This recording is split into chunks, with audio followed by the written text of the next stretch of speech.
আপনারা জানেন তুর্কিস্তান যেখানে মুসলমানদের শেষ খেলাফত ছিল, 750 বছর পর্যন্ত মুসলমানদের শাসন ছিল, সেখানে কামাল পাশা ক্ষমতা আসার পরে জানেন কত মসজিদকে নাট্যকার বানানো হয়েছে? আপনি কি জানেন কত আলেমকে হত্যা করা হয়েছে? অনেকেই জানেন না। তুর্কির খবর অনেকেই জানেন না যে উসমানী খেলাফত শেষ ছিল, সেই তুর্কিস্তানের মধ্যে কামাল পাশা ক্ষমতা আসার পরে যেই আলেমের বাড়ির দরজায় যে গাছ ছিল, সেই আলেমকে সেই গাছের মধ্যে ঝুলিয়ে দেওয়া হয়েছে। আলেমদেরকে বলা হয়েছে তোমাদের জন্য জাহাজ রেডি, তোমরা সবাই হজে যাও। ওলামায়ে কেরাম হজে রওনা করলেন। গভীর সাগরের মধ্যে জাহাজ ছিদ্র করে সমস্ত আলেমদেরকে সেই সাগরের মধ্যে ডুবিয়ে দেওয়া হয়েছে। আপনারা জানেন না।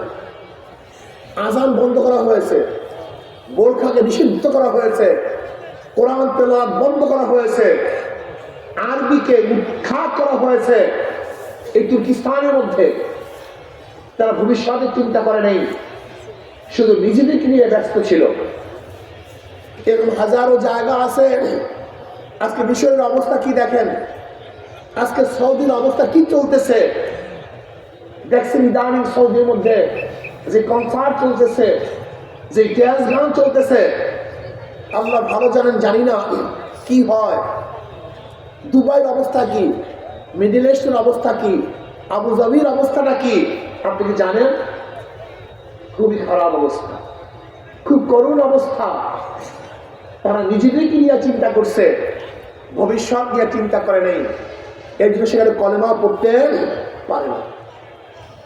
আজকেও আপনি আমি যদি শুধু নিজেকে নিয়ে ব্যস্ত থাকি আর সমাজ থেকে গর্হিত কাজকে উৎখাত করার চেষ্টা না করি, আপনার গাঁজা শিবি না, আপনার ছেলে একদিন গাঁজা পান করবে যদি গাঁজা চলতে থাকে। আপনি মদ পান করেন না, আপনার ছেলেও মদ পান করে না। যদি আপনার সমাজের মধ্যে মদ ফাইলাম হয়ে যায়, হয়তো আপনার নাতি মদ পান করবে। আল্লাহ না করে আপনার নাতি মদ পান করে না। যদি এরকম মদ ফাইলাম হয়ে যায়, আপনার বংশধরের মধ্যে কেউ না কেউ মদ পান করবে। এর ইসলাম শুধু আপনার জমানার সাথে সম্পৃক্ত না, ইসলাম শুধু আপনার ছেলের জমানার সাথে সম্পৃক্ত না, ইসলাম কিয়ামত পর্যন্ত সম্পৃক্ত। মুসলমান শুধু নিজেকে নিয়ে চিন্তা করে না, ভবিষ্যৎ নিয়েও চিন্তা করে। আজকে যদি সমাজের অবস্থা এরকম থাকে, আমার ভবিষ্যৎ প্রজন্ম কি অবস্থায় থাকবে? এর জন্য মনে রাখতে হবে, একজন মুসলমানের চিন্তা হলো, চেতনা হলো, কু আনফুসাকুম ওয়া আহলিকুম নারা, নিজেও জাহান্নামের আগুন থেকে বাঁচবো এবং সমাজকে আহালকেও জাহান্নামের আগুন থেকে বাঁচাবো। কি কথা ঠিক না? আমরু বিল মারুফ ওয়া নাহি আনিল মুনকার। প্রিয় ভাইরা আমার, এটা করবেন কিভাবে? এটার পদ্ধতিটা কি? নবী আলাইহিস সালাতু ওয়াস সালাম ফরমান, মান রাআ মিনকুম মুনকারান ফালিয়ুগাইয়িরহু বিয়াদিহি ফাইন লাম ইয়াসতাতি'হু বিলিসানিহি ফাইন লাম ইয়াসতাতি'হু বিকলবিহি ওয়া যালিকা আযাবুল ঈমান। মুসলিমের মধ্যে রওয়ায়াত আছে, তোমরা যদি খারাপ কাজ দেখো, গর্হিত কাজ দেখো, তাহলে শক্তি থাকলে শক্তি দিয়ে পরিবর্তন করে দাও। যেমন ছেলে যদি কোনো খারাপ কাজ করে, তাহলে ছেলেকে নসিহত নয়, তাকে শক্তি প্রয়োগ করে খারাপ কাজ থেকে ফিরাতে হবে। যদি মেয়ে খারাপ কাজ করে, শক্তি প্রয়োগ করে ফিরাতে হবে। স্ত্রী খারাপ কাজ করলে শুধু নসিহত নয়, শক্তি প্রয়োগ করতে হবে। ছাত্র যদি খারাপ কাজে লিপ্ত হয়, শক্তি প্রয়োগ করে খারাপ কাজ থেকে বিরত রাখতে হবে। যদি দেশের কেউ জনগণ খারাপ কাজ করে, তার প্রধানমন্ত্রী সে শুধু নসিহত করবে না, শক্তি প্রয়োগ করে সেই খারাপ কাজ থেকে বিরত রাখতে হবে। কথা ঠিক না? যদি সেই শক্তি না থাকে, তাহলে মুখ দিয়ে এমন ভাবে বলো যেন পরিবর্তন হয়ে যায়। এখন পর্যন্ত মুখ দিয়ে হাজারো গর্হিত কাজ পরিবর্তন করা সম্ভব কি সম্ভব না? যেমন ফেনিস মূর্তি বসাবার চেষ্টা করছিল, যখন আমরা মুখ দিয়ে বলা শুরু করলাম, বসাতে পারে নাই। ঢাকায় মূর্তি স্থাপন করার চেষ্টা করছিল, মুখ দিয়ে বলার কারণে বসাতে পারে নাই। পারছে নাকি? পারে নাই। এরকম ফতুয়া বিরোধী আন্দোলন করেছিলাম, ফতুয়া বন্ধ করতে পারে নাই। এখন পর্যন্ত হাজারো কাজ আছে যে কাজগুলি বন্ধ করার জন্য শুধু মুখের প্রয়োজন, হাতের প্রয়োজন হয় না। যদি সমাজের সবাই মুখ দিয়ে ঘুরিয়ে তো কাজের বিরুদ্ধে কথা বলতো, তাহলে দেশের মধ্যে একটা খারাপ কাজ চলতে পারতো না। শুধু একটা উদাহরণ দেই, জুমার মসজিদের এলাকা, জুমার মসজিদের যারা নামাজ পড়েন, ওই জুমার মসজিদের সমস্ত মুসল্লিরা যদি ওই এলাকার খারাপ কাজ বন্ধ করার জন্য মুখ খুলতো, তো এলাকার মধ্যে কি খারাপ কাজ থাকতে পারত? আমি চ্যালেঞ্জ দিয়া বলি, নাস্তিকদের প্রয়োজন নেই, হিন্দুদের প্রয়োজন নেই, খ্রিস্টানদের প্রয়োজন নেই। যারা আল্লাহকে সেজদা করে, যারা আল্লাহকে সেজদা করে, এই সেজদাগীরা যদি একত্রিত হয়ে অন্যায়ের মোকাবেলায় কথা বলতো, তার বাংলাদেশের মধ্যে একটা অন্যায় থাকতে পারতো না। তার মানে অন্যায় রাখছে কে? এই যারা আমরা নামাজ পড়ি তারাই। আমরা নামাজিরা অন্যায় মোকাবেলা করি না, আমরা নামাজিরা অন্যায় দেখার পরে হেঁটে যাই, প্রতিবাদ করি না। এই কারণে সমাজের মধ্যে অন্যায় আছে। আপনাদের মনে রাখতে হবে, অন্যায়কারীদের সংখ্যা খুবই কম, ভালো লোকের সংখ্যা এখনো বেশি। কিন্তু ভালো লোকেরা ঐক্যবদ্ধ নয়, তারা মুখ খোলে না, জবান খোলে না। এর জন্য সমাজের মধ্যে খারাপ কাজ বিস্তার লাভ করতেছে। আমি অনুরোধ করব, আপনি যত বড় দরবেশ হন, যত বড় আলেম হন, যদি আমরু বিল মারুফ ওয়া নাহি আনিল মুনকার, সৎ কাজের আদেশ, অসৎ কাজ থেকে মানুষকে ফিরাবার চেষ্টা না করেন, তাহলে কোরআনের ভাষায় আপনি উত্তম উম্মত হতে পারেন না। কি কথা ঠিক না? ভাইরা আমার, এখানে মুসল্লিরা আসছেন, আমি সংক্ষিপ্ত একটা কথা বলতে চাই, খুব খেয়ালের সাথে শুনেন। যদি আপনি যদি সমাজের থেকে গর্হিত কাজ উঠাবার চেষ্টা না করেন, তাহলে মনে রাখতে হবে ওই গুনার মধ্যে আপনি লিপ্ত থাকবেন। নবী আলাইহিস সালাতু ওয়াস সালামের হাদিসকে আপনি দেখেন নাই? এক সমাজের মধ্যে খারাপ কাজ চলতেছিল, আল্লাহ পাক জিবরাইলকে বললেন, জিবরাইল এই সমাজ উল্টায়া দাও।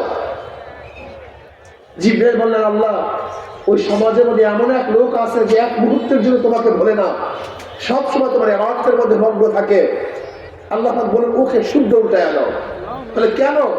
বলে এত খারাপ কাজ চলতে আছে, কিন্তু ও পরিকল্পনা পর্যন্ত করে নাই, ও বাধা দেওয়ার চেষ্টাও করে নাই, তাদেরকে কিভাবে প্রতিহত করতে হয় সেই ব্যাপারে তার ভুল কুচকায় নাই, কাজে ওকে শুদ্ধ উল্টায়া দাও।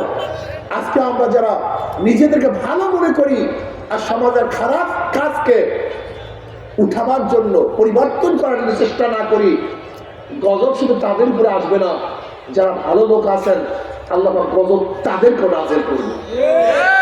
আর যারা খারাপ কাজ প্রতিষ্ঠিত করেছেন, আপনার খারাপ কাজের কারণে যত মানুষ খারাপ কাজ করবে, সব দায়িত্বটাই কিন্তু আপনাকে গ্রহণ করতে হবে। আচ্ছা বলেন তো, দুনিয়ার মধ্যে কিয়ামত পর্যন্ত যত অবৈধ খুন হবে, এই অবৈধ খুনের একটা ভাগ কাবিল পাবে কি পাবে না? কাবিল কার সন্তান? কথা বলেন না কেন? সবাই ঘুমায়া করছেন নাকি? কার সন্তান? আদম আলাইহিস সালামের সন্তান কাবিল। কত আগে হত্যা করছে। কিয়ামত পর্যন্ত যত অবৈধ হত্যা হবে তার একটা ভাগ কাবিল পাবে। কারণটা কি বলেন? বলো বলো, কি পাবে? কেন পাবে? তার মানে যে কাজটা সূচনা করবে, খারাপ কাজের সূচনা করবে, কিয়ামত পর্যন্ত যত কাজ ওই খারাপ কাজ হবে তার একটা সূচনার যে করবে তার আমলনামা চলতে থাকবে।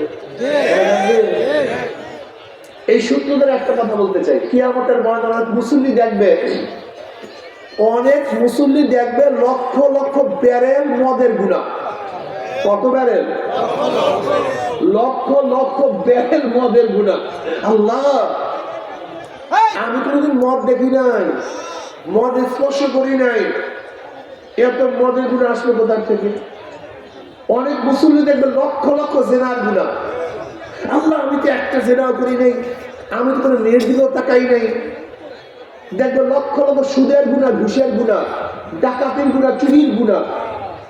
আল্লাহ, আমি একটা কাজও করি না, আমি তো মুসল্লি ছিলাম। আল্লাহ বলবেন, আমি জানি তুই এই কাজ করো নাই। কিন্তু যাদেরকে ভোট দিয়ে ক্ষমতায় নিয়ে মদের আইন পাশ করার সুযোগ করিয়ে দিয়েছ, তোর ভোট ব্যতীত এই মদের আইন পাশ করতে কথা বলে না কেন? একদল যুবক ওপারে যাবে, নদীর ওপারে যাবে চুরি করার জন্য। এখন খেয়ালাকে বলছে, ভাই একটু পার করে দেন না, আমরা চুরি করব। এখন খেয়াল নারী মুসল্লি মানুষ চরমনের মুড়ি তবলিগ করবো, অমুক সাহেবের মুড়ি দিয়েছি আমি চুরি টুরি কোনো জিনিস গ্রহণ করব না। কিন্তু যেহেতু তোরা যুবক মানুষ, আমার আত্মীয় স্বজন, আমার পাড়ি প্রতিবেশী, একটু তুই চুরি করতে চাস আর আমার খেয়া দিতে পারবি না, হ্যাঁ আমি চুরি ভাগের মধ্যে নাই। আর যেহেতু তোরা চুরি করবি, আমি চুরি ভাগের মধ্যে নাই, তোদের মাল গ্রহণ করব না, আমি ধাক্কা দিয়ে দেই। খেয়ালা ওই চোরদেরকে খেয়াল উঠে একটা ধাক্কা দিয়ে পার করছে। খেয়ালার কোনো দোষ আছে ভাই? তুই তো সেটা চুরির ভাগের মধ্যে নেই, কথা বলে না, সবাই চুপচাপ বসে আছে। এই যুবক বলো, তুমি বলো, চোরের করে খেয়ালের কোনো দোষ আছে? কারণটা কি? ওই ধাক্কা ব্যতীত কথা বলে না কেন?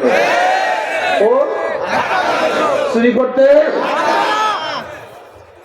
আপনি যে ধাক্কা দিয়ে ক্ষমতায় বসায় দিচ্ছেন, আপনার সিলের ধাক্কা ব্যতীত ক্ষমতায় যেতে, আপনার সিলের ধাক্কা ব্যতীত আইন পাশ করতে, আপনার সিলের ধাক্কা ব্যতীত মদের আইন পাশ হইত। সংসদে মদের আইন পাশ কিভাবে করে? মদের আইনের পক্ষে কে আছেন, মদের পক্ষে কে আছেন, হাত তুলেন, হাত তুলেন, হাত তুলছে। মদের আইন পাশ, মদের আইন পাশ, মদের আইন পাশ। এই যারা হাত তুলছে, সমর্থন করছে, এই সমর্থকদেরকে সংসদের নিচে কি আপনার সমর্থনে কথা বলে না কেন? এখন আপনার ভোট ব্যতীত সেই ব্যক্তি মদের পক্ষে হাত তুলতে পারত না। আপনি ভোট দিয়ে মদের আইন পাশ করার জন্য হাত তুলাইছেন, এখন এই গুণাটা কে দিবে? আমার বলেন তো।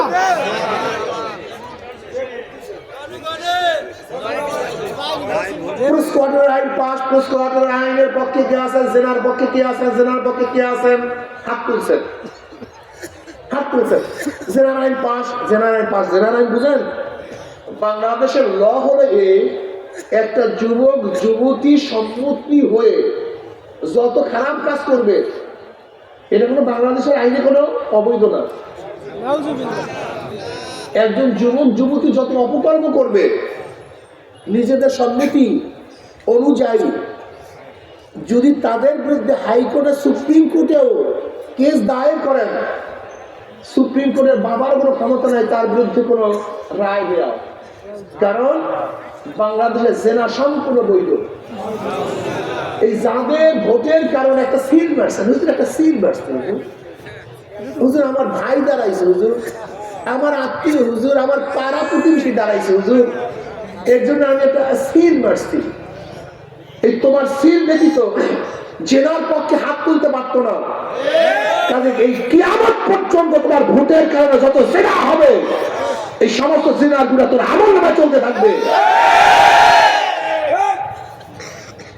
ভাবছেনটা কি?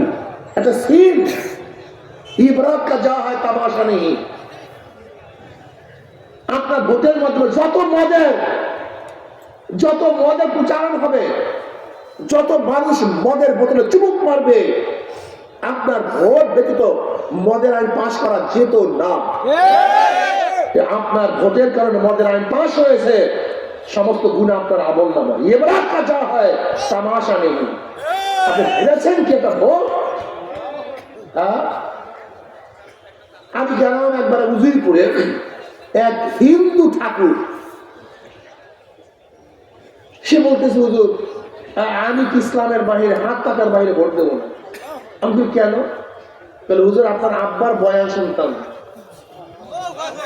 তিনি একটা কথা বলছে যে যাদের ভোটের মাধ্যমে যত গুনাহ হবে, ভোটারদের আমল নামে সেই গুনাহ আসবে। আমি চিন্তা করতাম, কথাটা ঠিকই, আমার কারণে কাজগুলো হচ্ছে, আমি না করলে কাজ হতো না, লুটপাট হতো না, চুরি হতো না, ডাকাতি হতো না। এই কাজটা আমারই নিয়ত করছি, আমি কেন ফাও একজন ক্ষমতা নিয়ে আমি কেন কিয়ামত পর্যন্ত খারাপ কাজের মধ্যে থাকবো? চিন্তা করতে পারছেন? একটা হিন্দু, ওর মেধা আছে। আমি এই কথা বলছি না যে তুমি আমার সাপোর্ট করো, আমি এই কথা বলছি না তুমি ইসলামী আন্দোলন করো, আমি এই কথা বলছি না তোমার হাত রাখা সিল মারো, এই কথা বলছি না। কিন্তু আমি এই কথা নিশ্চিত বলবো যে দলের মধ্যে, যে ব্যক্তির মধ্যে চোর আছে, ডাকাত আছে, দুর্নীতিবাজ আছে, খুনি আছে, মক্খর আছে, ধর্ষক আছে, তাদের দল করে মানুষ করতে পারে না। এই কথা আমি বলতে পারি। আমি এই কথা বলবো না আমার দল করো, আমি এই কথা বলবো না আমার পিছনেই তোমাকে নামাজ পড়তে হবে, আমি এই কথা বলবো না। কিন্তু যে করে একজন আলেম যাদের নামাজ সহি, আল্লাহকে ভয় করে, এমন একজন আর কিছুই তোমাকে নামাজ পড়তে হবে। আমি এই কথা বলবো না আমার কাছে কেরাত করতে হবে, না, যার কাছে গিয়ে পারো কেরাতকে সহি করতে হবে, শুদ্ধ করতে হবে। কেরাত সহি ব্যতীত কবরে যাওয়া যাবে না। কাজে আসুন আমরা সবাই ভালো মানুষকে সমর্থন করি, ভালো মানুষকে সাপোর্ট করি। খবরদার নিজের ভোটের মাধ্যমে কিয়ামত পর্যন্তর জন্য যেন গুনাহ জারি না করি। এই ভুল কেউ করবেন না, আল্লাহ তো অনুরোধ করি। এই দেশের যত গন্ডগোলের মূল হলো আপনারা, এই যত গন্ডগোলের, এই যত গ্যাঞ্জামের মূল, যত দুর্নীতির মূল সব জনগণ। আপনারা দুর্নীতিবাজদেরকে ক্ষমতায় নেওয়ার কারণে আজকে দেশের মধ্যে বারবার দুর্নীতিতে দেশটা বারবার চ্যাম্পিয়নশিপ লাভ করছে। সব দোষের মূল আপনারা, অন্য কেউ না। আজকে নিয়াত করেন যেই দলের মধ্যে চোর আছে, দুর্নীতিবাজ আছে, দখলদার আছে, চাঁদাবাজ আছে, ওদেরকে আমরা সাপোর্ট করব না, ওদেরকে ভোট দেব না ইনশাআল্লাহ। সবাই রাজি আছেন ইনশাআল্লাহ? কে রাজি আছেন? দুই হাত নারা তাকবীর, নারা তাকবীর। আল্লাহ আমাদের সবাইকে কবুল করে নেন। মাশাআল্লাহ, মাশাআল্লাহ, মাশাআল্লাহ। হাত নামান। এর জন্য আমি একটা কথা বলবো ভাই, একটা কথা বলবো যে খবরদার খারাপ কাজে অংশগ্রহণ করবেন না, খারাপ কাজে যাবেন না। কিয়ামত পর্যন্ত কিন্তু আপনার আমল নামায় এই গুনাহ লিখতে থাকবে। আল্লাহ আমাকে আমাদের সবাইকে কবুল করে নেন। এখন কবুল জুমা চাকাতার সুন্নাত নামাজ পড়ি, আমরা সবাই সুন্নাত নামাজ পড়ি।